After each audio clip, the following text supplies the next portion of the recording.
Hello, Namaskar. This is Firstpost and you're watching Vantage with me, Palki Sharma.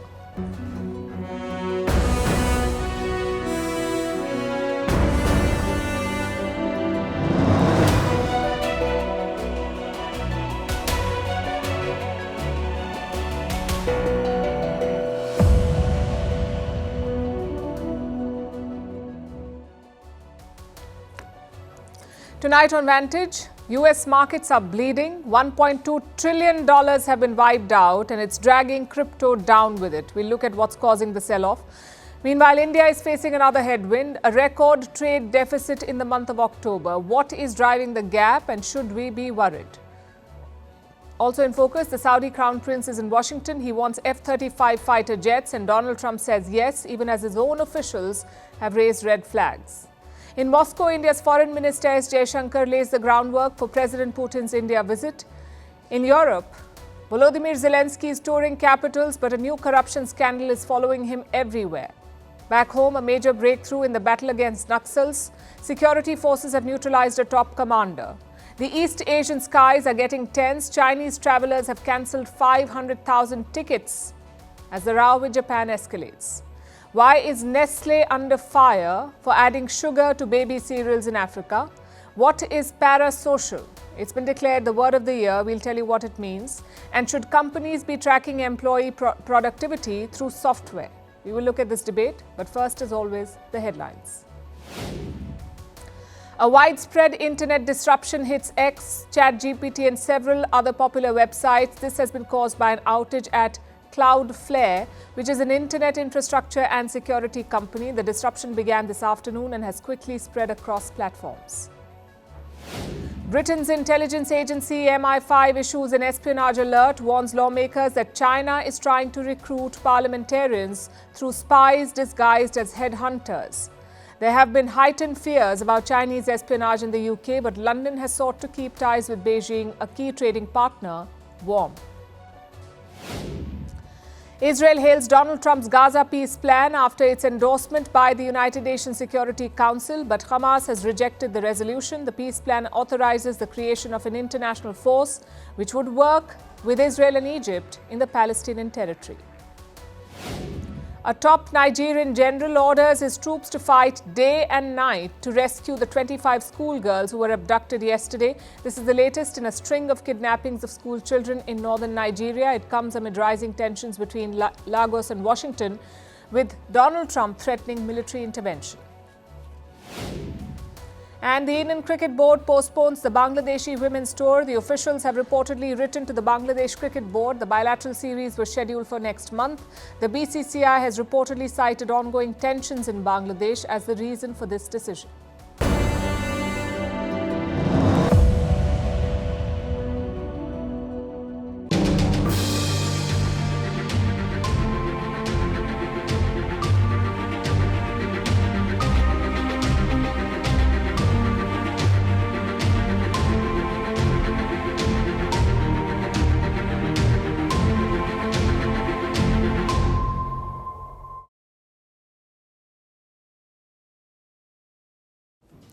We begin tonight with the wipeout on Wall Street. More than $1.5 trillion have been erased in a matter of days. The US stock market is bleeding. This is not a glitch. This is a correction, and it is spilling over. Crypto has taken a punch. Crypto investors are suffering huge losses. We are talking about losses to the tune of $1 trillion. Tonight, we'll put together the numbers and try to make sense of this slide. And we'll start with the US stocks. The sell-off is accelerating. Wall Street opened in the red again today. Leading the fall are tech stocks. Names like Microsoft, Nvidia, AMD, Palantir, Oracle and Meta, which is the parent company of Facebook and Instagram. All these stocks are going south. Last week, these companies lost some $820 billion. These companies alone, $820 billion. This was the fall in their market value, and the loss is bigger than the GDP of many countries, so you can imagine the scale. And now crypto is on the same path. The shiniest name in the space is still Bitcoin, and Bitcoin has dropped by nearly 28%. It is now trading at its lowest level since April. Also, look at the broader crypto market. It has lost more than $1 trillion in just 6 weeks. That's a lot of money. and a massive blow to digital assets and their investors. What's worse, this is not an isolated dip, it is a broad retreat. Investors are junking anything they deem risky. And at this point, everything is under pressure, from conventional assets like stocks to digital currencies like crypto. But what has triggered this? What is driving this sell-off? The biggest factor is interest rates. No rate cuts are expected anytime soon, and that is making investors nervous. In the United States, the Federal Reserve regulates interest rates. They also call it the Fed. It is the American Central Bank. And a few weeks ago, the Fed was expected to cut rates. Investors had high hopes of a rate cut. They thought a rate cut would be announced before the end of this year. Reports said that the probability was as high as 70%, a 70% chance of a rate cut. But now it's down to 50%, a 50% probability of an interest rate cut by the US Federal Reserve. And why is that? Because of inflation. In the US, inflation is still high. It's back to 3%. Their inflation target is 2%. That's the target that the Federal Reserve sets.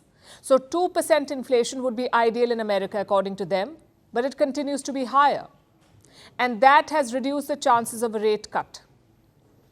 Again, it's simple economics. If you cut interest rates, loans become cheaper. More people borrow money. There's more money in circulation, and this pushes up inflation. So central banks tend to not cut rates when inflation is high. And the US Central Bank may do the same. They may defer the rate cuts. And this is what's making the markets jittery. That's the first reason. The second reason, and the more significant worry, is the AI bubble. There is no hiding from the fact there is a bubble in AI stocks. What does that mean? A bubble means the valuation is inflated. It doesn't match a company's earnings or its fundamentals. There is more hype than substance, and the risk is rising. And that's also the story of AI stocks. Their numbers do not add up. Even CEOs of top companies acknowledge this, like Sundar Pichai of Google. In a recent interview, he has issued a warning. Sundar Pichai said that if the AI bubble bursts, every company would be hit. I think no company is going to be immune, including us. We can look back at the internet right now. There was clearly a lot of excess investment, but none of us would question whether the internet was profound. I expect AI to be the same. So I think it's both rational and there are elements of irrationality through a moment like this. So even Google is sounding the alarm. Sundar Pichai says there is some irrationality in the AI rally. And this is not a small statement. It's a clear warning. When the CEO of a tech giant like Google says this, the rest of the market should take note. This is a warning sign that a bigger correction could be coming. So here's what investors must brace for. Choppy markets in the months ahead because the fundamentals are showing signs of weakness. Inflation is still high, spending is slowing, companies are pulling back on investment, and the job market is sending mixed signals. None of it inspires confidence. And until these numbers settle, the markets will keep swinging. They will be up one week, down the next week. Needless to say, this is not a normal phase. This is a stress test for stocks, for crypto, and for investors. The AI hype made things look easy, but now reality is catching up. This is a reset.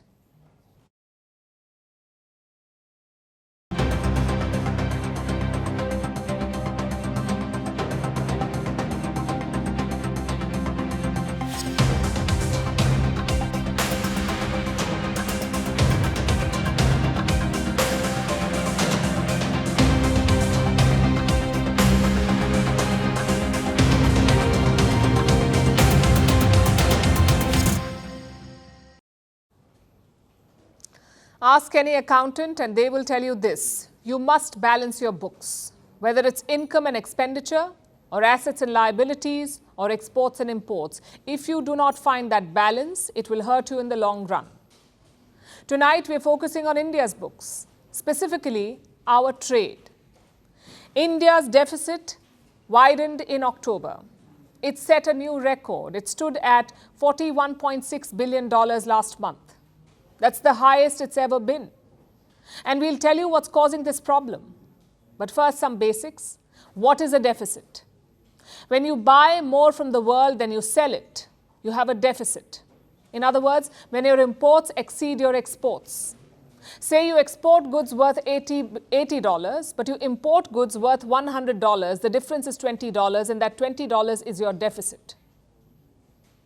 India's deficit in October was $41.6 billion, meaning our imports exceeded our exports by that much, by $41.6 billion. Now let's put this number in context. In the month of September, India's deficit was $32 billion.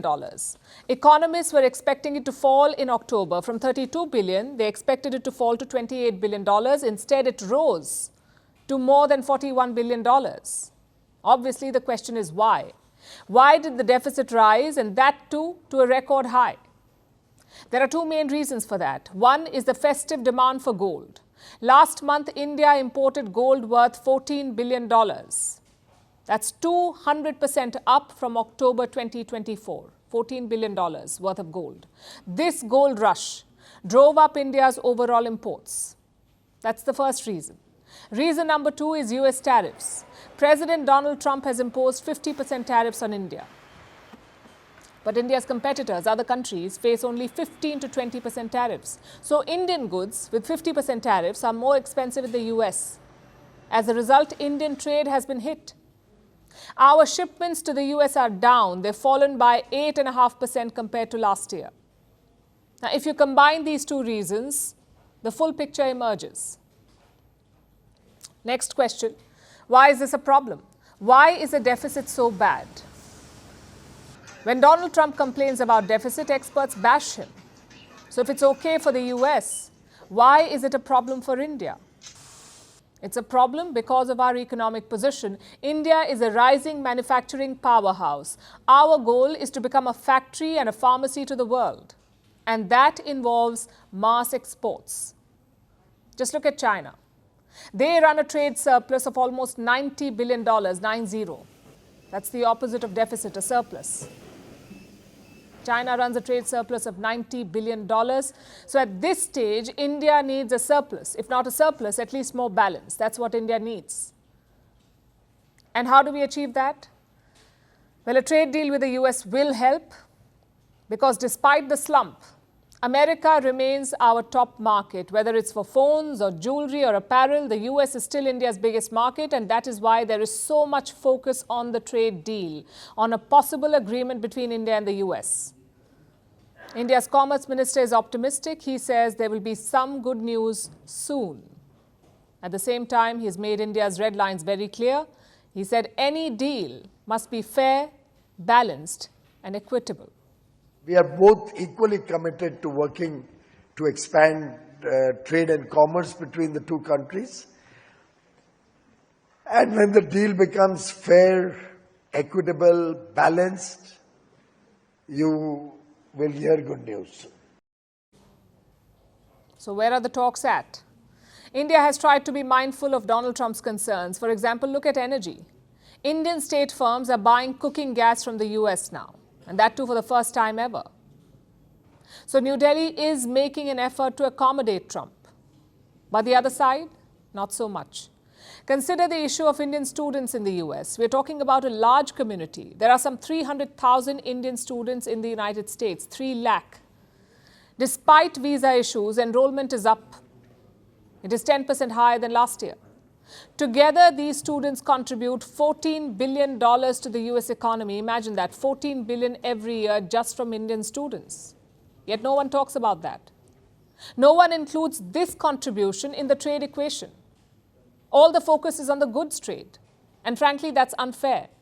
Indian student expenditure adds to the US economy through living costs, through research, through work. How can you ignore that from the trade equation? The fact is, trade in 2025 is not just containers on a ship. It is capital, it is people, it is technology as well. And any trade deal must account for that new reality.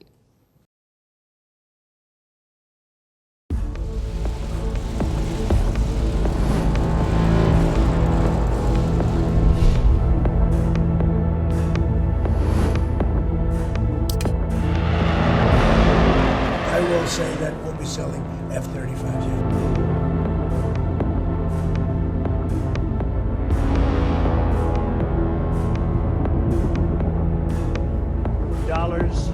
$3 billion.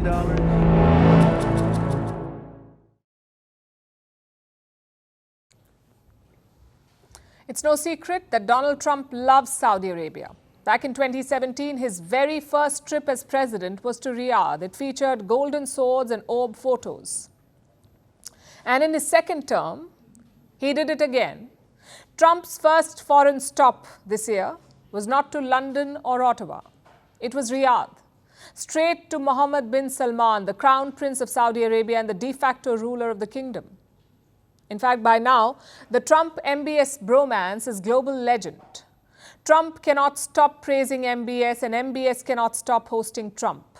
And now the Saudi Crown Prince is coming to Washington. It's about an hour from now. In about an hour from now, he will be at the White House to meet President Donald Trump. And this is a very significant visit. This is MBS's first trip to Washington since 2018. You may remember what happened that year, in 2018. Jamal Khashoggi was killed.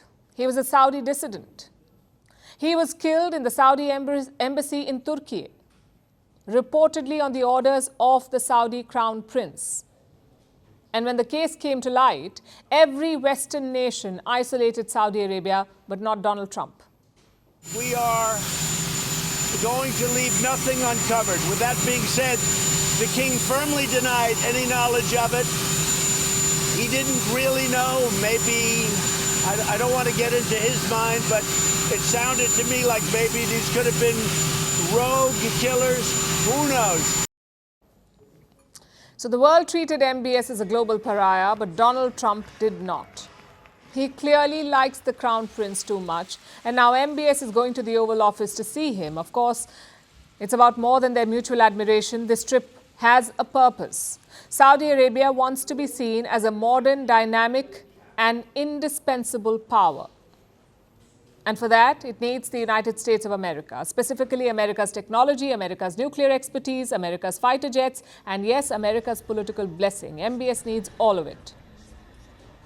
Look at the items on his agenda.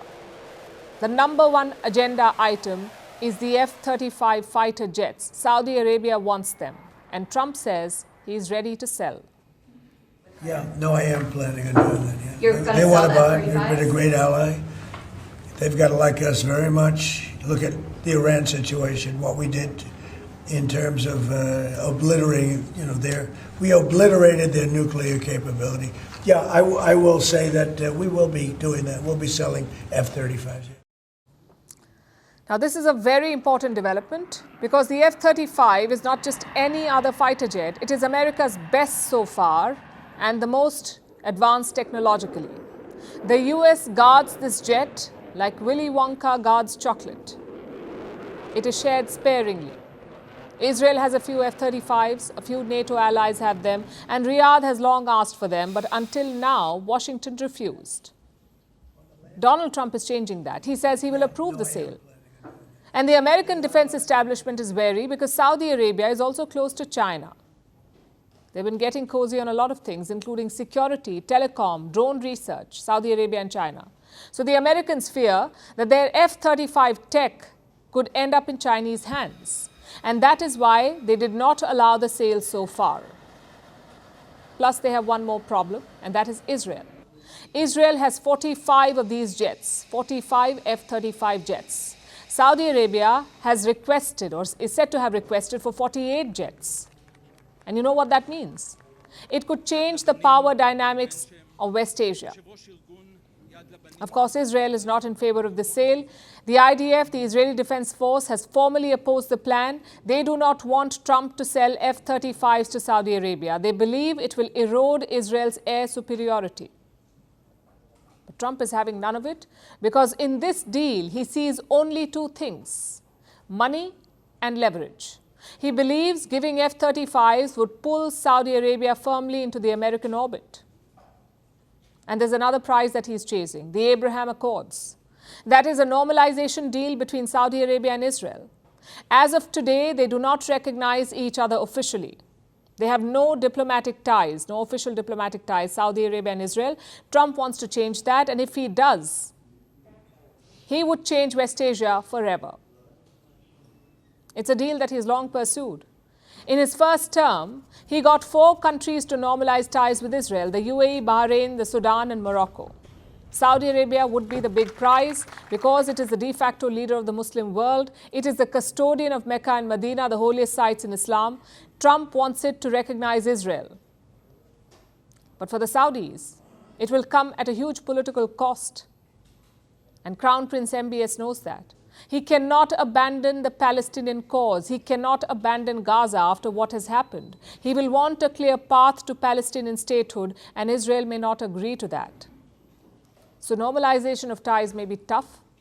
Trump may not get that deal in a hurry, but he might settle for something else today. Saudi money for the reconstruction of Gaza.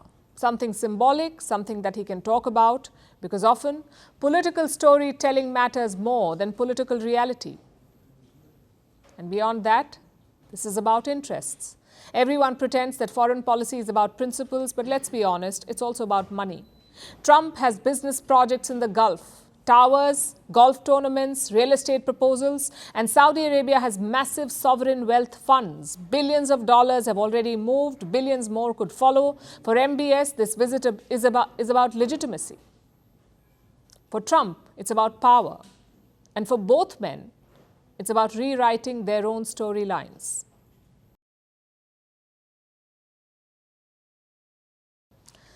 The countdown is on. Russian President Vladimir Putin is slated to visit India next month. Reports say it could happen in the first week of December. It's his first visit to India since the Ukraine war began. And it also comes amid growing pressure on India-Russia ties, mostly pressure from outside. So there's a lot of focus on this trip and a lot of efforts to make sure that it is successful. Foreign Minister S. Jaishankar is on one such mission. He is in Moscow for a 3-day visit. He landed on Monday. First, he met his Russian counterpart, that's Russian Foreign Minister Sergei Lavrov. Today, he took part in a meeting of the SCO, the Shanghai Cooperation Organization. And later, he met Russian President Vladimir Putin. Now, the SCO is basically a regional bloc in Eurasia. Today, Russia hosted a meeting of the SCO states, and Jaishankar used the occasion to put the spotlight on terrorism. Listen to this. We must never forget that the SCO was founded to combat the 3 evils of terrorism, separatism, and extremism. These threats have become even more serious in the years that have passed. It is imperative that the world display zero tolerance towards terrorism in all its forms and manifestations. There can be no justification, no looking away, and no whitewashing. Security was a founding principle of the SCO. It's always been a crucial talking point at these summits. Plus, Pakistan was also in the room. Their foreign minister arrived in Moscow yesterday. He too attended the SCO meeting. So clearly, Jaishankar's message was targeted at Pakistan. He asked the SCO to not justify or whitewash terrorism. That's the multilateral aspect of Jaishankar's trip to Moscow. But the bilateral part is arguably more important. Jaishankar noted that yesterday was his 6th meeting with Lavrov this year, 6th meeting in 11 months. And look at the context. You have a US president who's asking India to abandon Russia. He has imposed tariffs to separate the two sides. And yet the ties remain strong. It is proof of the depth and longevity of this relationship, India and Russia. And that's something that Jaishankar also pointed out. A number of bilateral agreements, initiatives, and projects are under discussion in various fields. We look forward to their finalization in the coming days. India-Russia ties have long been a factor of stability in international relations. Its growth and evolution is not only in our mutual interest, but also in that of the world. All of this is leading up to Putin's visit, and Jaishankar was in Moscow. As Jaishankar was in Moscow meeting Lavrov, Putin's top advisor was in Delhi meeting India's NSA. That's National Security Advisor Ajit Doval. The goal is to finalize agreements on trade and defense. Once the draft is done, the deal can be signed during Putin's visit. That's what both sides are hoping for. And let's look at one of the lined-up deals. It involves the sale of fifth-generation fighter jets. These are the most advanced jets in the world, the fifth-generation fighters. Only 3 countries have made them. The US has the F-35, China has the J-20 and J-35, and Russia has the Su-57. Now, some reports say that Pakistan will buy fifth-generation jets from China, meaning Islamabad could have a qualitative edge over India. And this has triggered a big debate in India. Experts are divided over our options. Should India wait for its own fifth-gen plane, or should it buy one off the shelf? That is the debate. The second option, buying off the shelf, could benefit Russia. They have unveiled an upgraded Su-57 at the Dubai Air Show. They're also willing to sweeten the deal. Here's what Russian officials are offering: unrestricted tech transfer for those planes. The Russian side, represented by Rosoboronexport and USC, is offering to India supply of Su-57E fighter produced in Russia, with subsequent organization of production of the aircraft in India and technology transfer.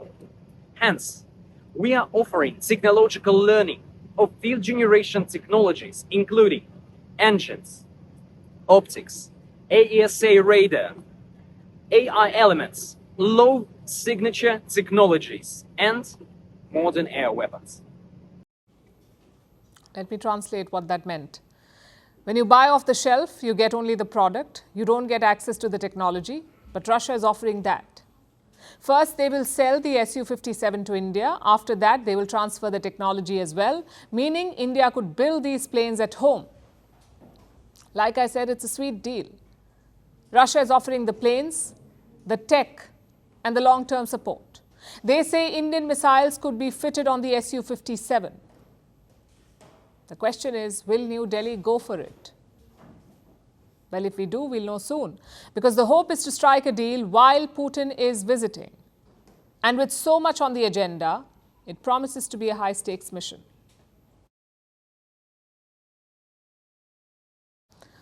Our next story is from Europe, where the Ukrainian president is on a tour. Volodymyr Zelensky is visiting 3 countries, Greece, France, and Spain, and he has one mission: to shore up military and political support for Ukraine. In France, Zelensky has had some success. Paris has agreed to supply Kiev with 100 Rafale jets. But a corruption scandal in Ukraine has cast a shadow over this deal. We've told you about it on the show. The scandal involves members of President Zelensky's inner circle. Reports say they took kickbacks worth $100 million. It led to the sacking of 2 ministers, and it has prompted leaders in Europe to ask uncomfortable questions. Our next report has more. Zelensky is back in Europe. He's signing deals, securing aid, and landing fighter jets for Ukraine. In Paris, Zelensky has signed a big-ticket defense deal. French President Emmanuel Macron was there. When both sides announced Kiev will buy the Rafale fighter jets. The first thing is that Ukraine will be able to receive 100 Rafale F-4 aircraft, very powerful French radars, 8 air defense systems, SAMPT-6 launchers each. But behind the handshakes, there's a shadow. A corruption scandal back home, one that's rattling Zelensky's inner circle and raising new questions about Ukraine's government. It centers on Ukraine's state nuclear agency. Investigators have uncovered a $100 million embezzlement scheme, secret deals, fake names, luxury villas, and even a golden toilet bowl, all built with public money. Some of the accused are close to Zelensky. His former business partner, Timur Mindich, fled the country hours before a raid. 2 ministers from Zelensky's cabinet have resigned. Others are under investigation. And the former deputy prime minister is named in court records. The case is serious. The president is trying to contain the fallout. He's called for swift punishment. His aides say he was floored by the scale of the theft. But critics say it's not enough. Because this isn't just about embezzlement. It's about what the government did when the probe began. Reports say Ukraine's leadership tried to weaken the anti-corruption agency when it first began investigating 15 months ago. That's before any names had come out. The government tried to strip the agency's powers. Public backlash stopped it. Why does this matter? Because Ukraine receives billions in international aid every year. That includes money from the European Union, the United States, and other partners. And that aid comes with expectations of transparency and accountability. Zelensky is now traveling across Europe. He just concluded talks in Greece. He's heading to Spain next. And the message is clear. He wants Europe to stay invested, financially, militarily, and politically. But some European leaders are feeling uneasy. Reports say Zelensky's image has taken a hit. His tight control over power is under scrutiny, and the scandal has opened old wounds about corruption in Ukraine. Zelensky's top aide, Andriy Yermak, hasn't been accused. But insiders say he centralized too much, that he gave the wrong people too much access. Meanwhile, the war continues. Russian strikes are increasing. Ukraine's defense lines are holding, but under strain. And while the Rafale deal with France is a show of support, Zelensky's bigger battle may now be political. This was meant to be a diplomatic breakthrough, but the headlines tell another story. Zelensky is trying to win over Europe, but the scandal back home won't stay silent. Not while ministers are resigning, not while billions in aid hang in the balance. As they say, trust, when broken, might be the hardest thing to rebuild.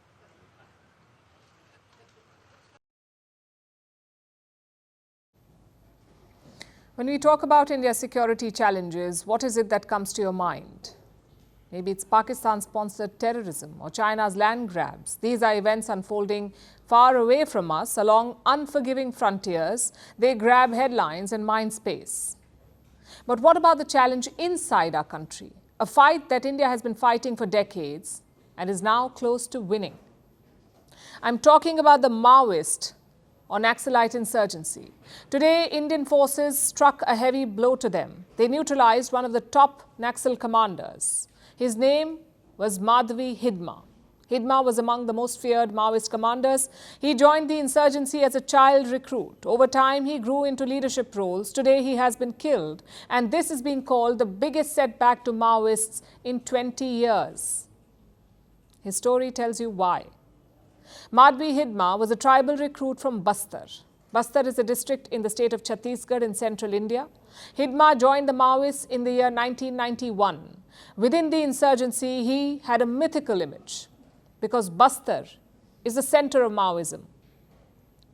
Most of their fighters are tribals, but their leaders are mostly Telugu speakers, basically outsiders who tell them what to do. So for the rank and file, Hidma from Bastar was one of their own. As a commander, he built a ruthless legacy. He engineered more than 20 attacks on civilians and security forces. Put together, he killed more than 100 people. Security forces have tried to eliminate him in the past, but each time Hidma escaped. This time, his luck ran out. Security officials got intelligence inputs about Maoist movement. They zeroed in on the Chhattisgarh-Andhra border. What followed was an encounter. Hidma, his wife, and his bodyguards were killed. But the action did not stop there. Later in the day, another operation was launched. This one was led by Octopus, the Organization for Counter-Terrorist Operation. They arrested 31 Maoists from the state of Andhra Pradesh. So put together, it was a good day in the fight against Maoism. The question is, are we close to eliminating this threat? Well, the government of India has set a deadline, March 2026. By March next year, they want to eradicate Maoism in India. Frankly, it could happen before that, because look at the numbers. In 2025, security forces have neutralized 270 Maoists. They have arrested 680. And they've also arranged the surrender of more than 1,200. That's a big blow in just 11 months. Among those neutralized are also top leaders. In the month of May, Maoist party chief Basavaraj was killed, and now battlefield commander Hidma has also been killed. That's political and military leadership wiped out. And without those, no organization can succeed. If you look at the big picture, the progress is quite clear. In the year 2013, India had 182 Maoist-affected districts. By 2018, that number came down to 90. By 2024, it was down to 38, and now 2025, that number stands at 18 districts. Look at the progress, from 183 affected districts to just 18. The question is, what happens next? The first step is to completely stamp out the insurgency. After that comes progress. The Maoist hit areas are rich in natural resources. Just look at Chhattisgarh, one of the most mineral-rich states in India. It is home to 28 different minerals like diamond, coal, limestone, dolomite, bauxite. And most of these deposits are not accessible. Do you know why? Because they lie in Maoist-affected areas. And don't get us wrong, we are not saying that go in and plunder the forest. We are saying harness these resources, use nature's bounty to deliver progress for the locals. If you can do that, you can root out this problem. Because Maoists prey on the poor. They weaponize legitimate concerns to fight an illegitimate battle. Yes, you can defang them on the battlefield, but ultimately there must be progress. For decades, Red terror has haunted the people of Central and East India. It is time to finish this off once and for all.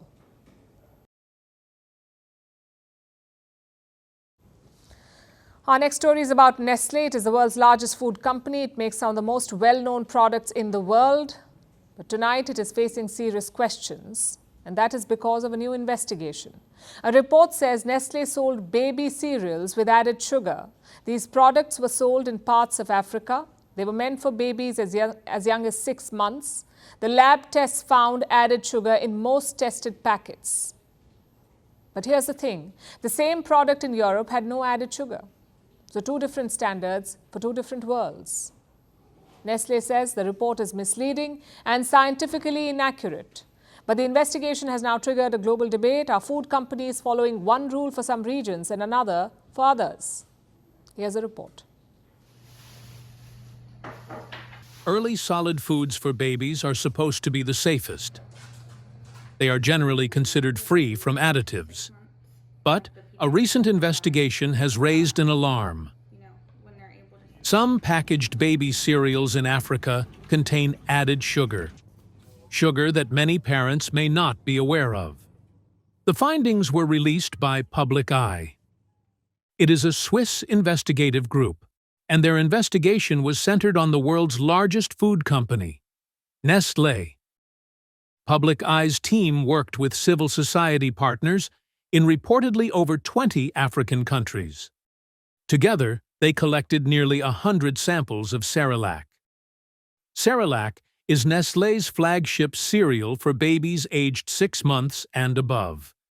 All the samples went to a laboratory for testing. The results were consistent. More than 90% of the packets contained added sugar. The average serving held around 6 grams. That is roughly 1½ teaspoons. Some packets even contained 7½ grams. Investigators then compared these results with Cerelac, sold in richer markets. Many European versions had no added sugar. Public Eye pointed to this contrast. They said this amounted to a double standard, and that comparison triggered a bigger debate. Because global health guidance is clear. The World Health Organization recommends no added sugars in foods for children under 3. Experts say early sugar exposure can shape taste preferences. They also link it to tooth decay and higher risks of obesity later in life. Nestlé, however, rejected the allegations. The company said the report was misleading. It said its products follow national regulations in every country, and that its recipes meet international standards. Nestlé also said some of the sugar detected in tests comes from natural ingredients, including grains, milk, and fruit. and it announced a global shift to no added sugar Cerelac by the end of this year. But this is not the first time Nestlé has faced scrutiny over its nutrition practices. In April 2024, Public Eye reported that Nestlé added sugar to its baby foods sold in low-income countries, including India. But they were not included in the European markets. In 2015, Nestlé's favorite Maggi noodles were banned in India. This was after it was found that the product contained more than permissible levels of lead and monosodium glutamate, or MSG. And over the years, rights groups have also reported cases of child labor on cocoa farms allegedly linked to Nestlé. Those reports led to lawsuits and promises to strengthen supply chain checks. Together, these episodes form a long history of scrutiny, and they shape how the new findings are received today. The latest results land at a critical moment for many African countries. Obesity and diabetes are rising. Undernutrition remains widespread. Health experts call this the double burden of malnutrition.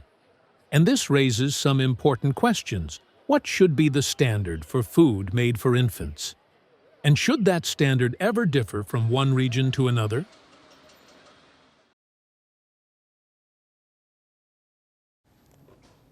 In East Asia, tensions are on the rise. It's China versus Japan. It started as a diplomatic row. The trigger was a remark in Tokyo, but now it's snowballing into a full-fledged showdown. It has now spilled into daily life in both countries, with governments hardening their positions, travelers changing their plans, airlines counting their losses, cinemas adjusting their schedules, and diplomats making urgent trips.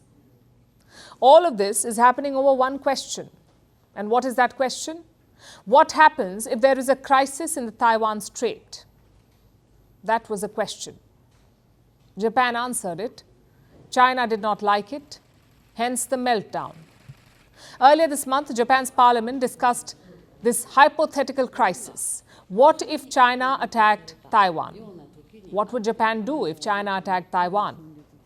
Their new Prime Minister, Sanae Takaichi, gave a response. Listen in.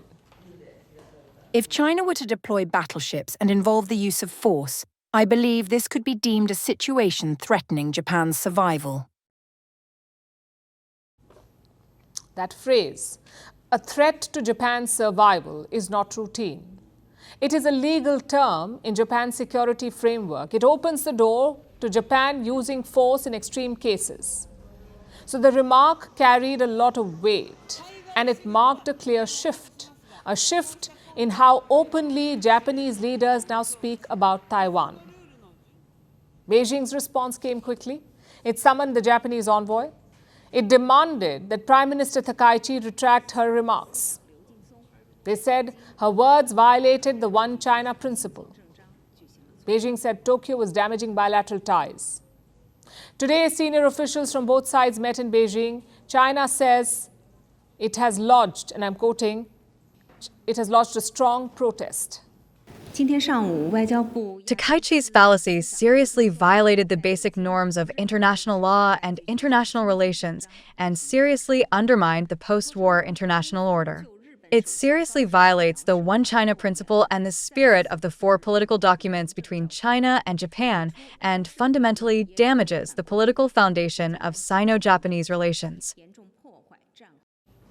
Tokyo has pushed back against this, but it's also being careful. It says Takaichi's comments do not change Japan's official policy. And what is that policy? The One China policy. There's One China and its government is in Beijing. That is Japan's policy. It's been in place since 1972. But here's the catch. Japan also maintains working ties with Taiwan. Taiwan is self-governed with its own constitution, its own military, and its own currency. Its political status is complex. Most countries in the world do not recognize Taiwan as a separate nation. Japan, too, does not officially support Taiwan's independence, but it also opposes any change in the status quo by force. This balancing act has guided Japan for decades. So when Tokyo says nothing has changed, it means this balance still holds. But China is upset and it wants to make its displeasure felt. So it issued a travel warning against Japan. It told Chinese citizens to avoid traveling to Japan. Why? Because the remarks from Tokyo had created quote-unquote safety risks. That's what Beijing said. There are safety risks, so don't go to Japan. And the impact was immediate. Chinese airlines began offering full refunds. Chinese passengers cancelled their trips in large numbers. Reports say nearly 500,000 tickets, 500,000 tickets have been cancelled in just a few days. On some days, cancellations outnumbered new bookings by 27 times. And sure enough, Japan felt the blow. Because Chinese tourists are among their biggest spenders. Tourism and retail stocks in Tokyo fell sharply yesterday.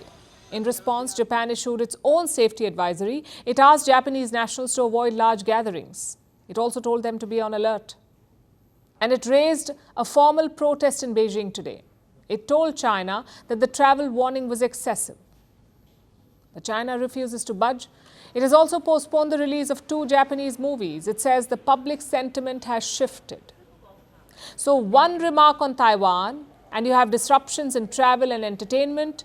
It has also spilled into security signals. Their militaries are making aggressive moves. It's mostly posturing at this point, but none of this bodes well for the region. China flips every time a country mentions Taiwan. All because Xi Jinping has made it his personal political mission. He wants to control Taiwan. He's not ruled out the use of force if needed, and he won't entertain questions, even hypothetical ones. The Cambridge Dictionary has picked its word of the year, and the word is parasocial. Parasocial, do you know what it means? A parasocial relationship is a one-sided connection where you feel close to a celebrity, an influencer, even a fictional character or an AI bot. You feel close to them, someone you know only through a screen or a story, and someone who does not know you at all. Like if you thought you knew a star personally or felt an emotional connection for an influencer. That's a parasocial relationship. And millions of people experience it every day. Our next report tells you why this word matters and how these one-sided bonds shape the way we connect online. Do you ever feel like you know everything about your favorite actor? Their habits, heartbreaks, even their coffee order? Do you cheer when your favorite creator announces a big life milestone as if you've been rooting for them since episode 1? Does your day dim a little when a singer you adore posts something sad? Like their sorrow has somehow traveled through the screen and landed on you? If yes, then congratulations, you're in a parasocial relationship. A connection built through pixels, nurtured through algorithms, and held together by a feeling that you know them, even if they've never looked directly into your eyes. And that's exactly why parasocial has just been crowned Cambridge Dictionary's Word of the Year. Because this one-sided bond isn't niche anymore, it's the emotional backbone of the internet in 2025. It is quietly shaping how we follow, feel, and form attachments in a world where everyone is accessible, yet no one is truly close. What does it mean? Here's the simplest version. A parasocial relationship is when you feel close to someone who does not know you exist. That could be a pop star, a podcast host, an influencer, or increasingly an AI chatbot. Parasocial isn't obsession. It isn't stalking. It isn't even necessarily unhealthy. It's the feeling that this person in your screen gets you. Now, parasocial sounds like one of those freshly minted Gen Z terms. But the truth is more academic and goes back decades. It originated in 1956. This is when 2 sociologists, Donald Horton and Richard Wohl, looked at television and how it impacts people.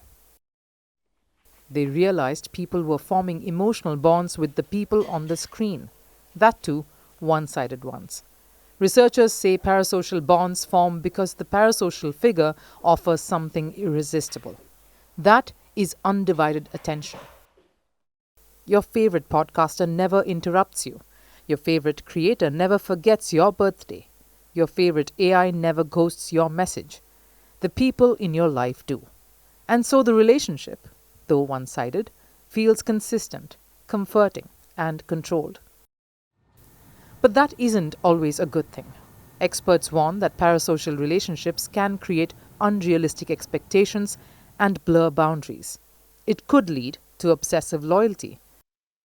If you've ever seen a fan melt down in the comments because an influencer didn't post for a day, you've seen parasocial drift into parasocial delulu. And with AI, things get even stranger. People confide in chatbots, some flirt with them, some treat them as therapists. In 2025, the line between human and not human is blurry enough that parasocial applies to both. Also, parasocial isn't the only one. There are a lot of runners-up in this race. For example, Slop, which is the wave of low-effort, mass-produced AI content flooding your feeds like digital dandruff. Or Memify, the art of turning anything and everything into a meme. Or Delulu, the affectionate shorthand for delusional, except now used as a personality trait. So there were some top contenders, but parasocial sums it up best. We have never been more connected to people who don't know us. That's the modern reality of 2025, and parasocial describes it in one word.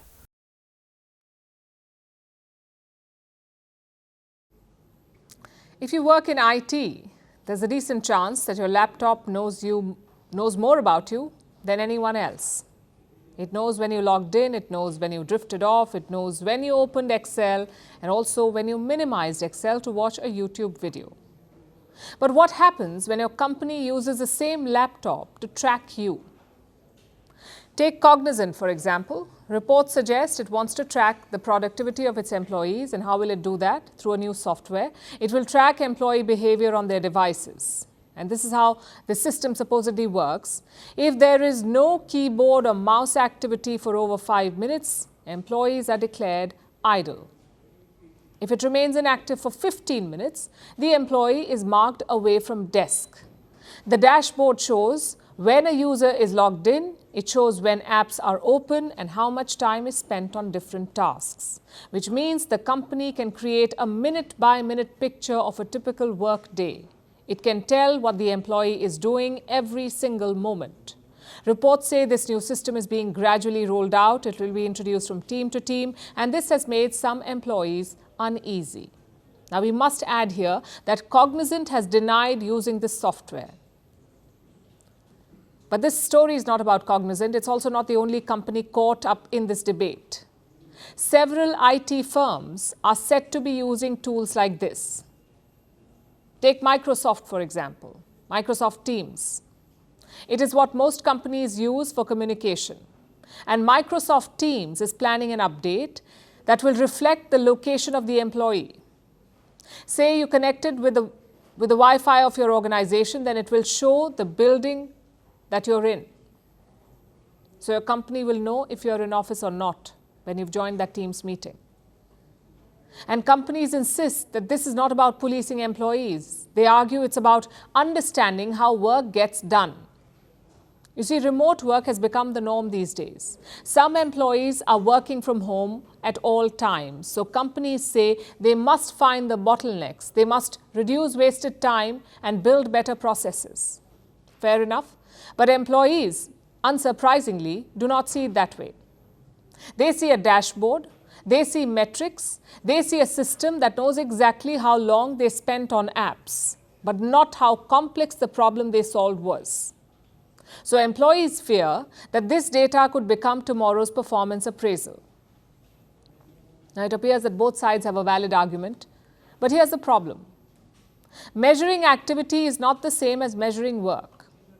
Sending 20 emails instead of 1 is not productivity. Opening and closing files is not productivity. Fidgeting with your mouse so that you do not get marked idle is definitely not productivity.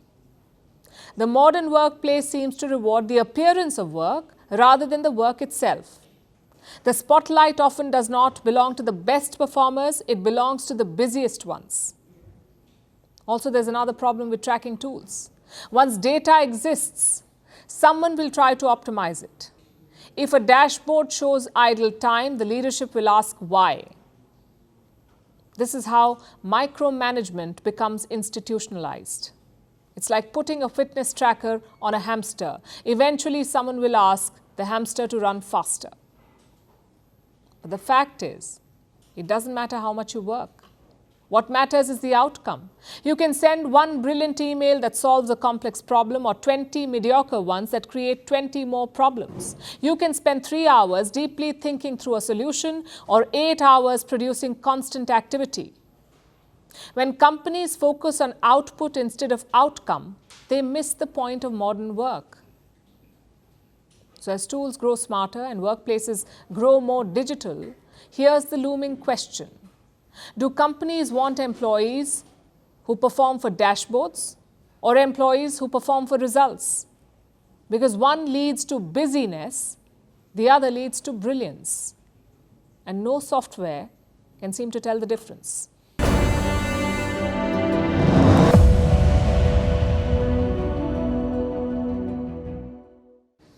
Half the internet just went down. We're talking X, Canva, ChatGPT, Perplexity, and so many more. Even the website that tracks outages went down. The internet couldn't even report its own problem. Talk about irony. The culprit was a massive Cloudflare outage. This is the company that keeps websites fast, safe, and most importantly, online. So when Cloudflare went down, half the internet went down with it, like a domino digital effect. But of course, netizens did not slow down. In fact, hashtag Twitter down was ironically trending on X itself. Take a look.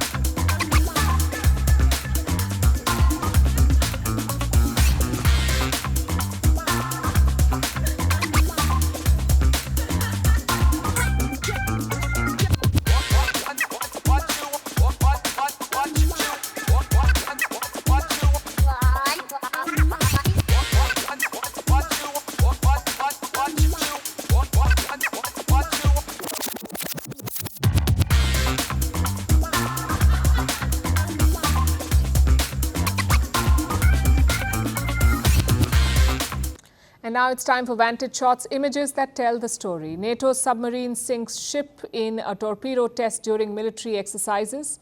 Clashes erupt in Mexico during protests over security and corruption. And Japan deploys barking drones to scare off bears as attacks increase. Finally, we are taking you back to history. On this day in 1963, the first push-button telephones were introduced in the United States. They replaced the rotary dial models. The original push-button phone had 10 buttons, but in 1968, the star and number keys were added. We're leaving you on that note. Thank you for watching. We'll see you tomorrow.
promised glory.